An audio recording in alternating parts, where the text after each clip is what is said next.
جاهز تختبر معلوماتك الدينية في ثواني؟ أنا هسألك 5 أسئلة، ليك 5 ثواني تفكر في كل سؤال، ويلا نبدأ.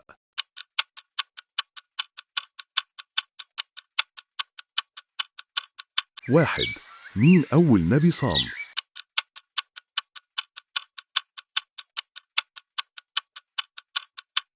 الإجابة سيدنا آدم عليه السلام. 2. إيه أول مسجد اتبنى على الأرض؟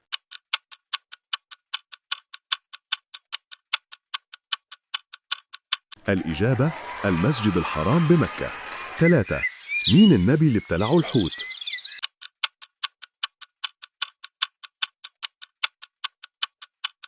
الإجابة سيدنا يونس عليه السلام. 4. إيه السورة اللي بتسمى قلب القرآن؟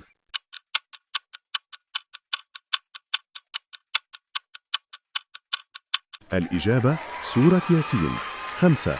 مين أكتر نبي ذكر اسمه في القرآن؟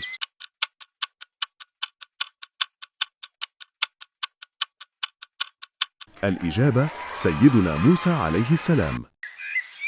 لو عرفت كام إجابة صح، تعال اكتب في التعليقات، وما تنساش تعمل لايك واشتراك عشان تشوف أسئلة أكتر في الفيديوهات الجاية.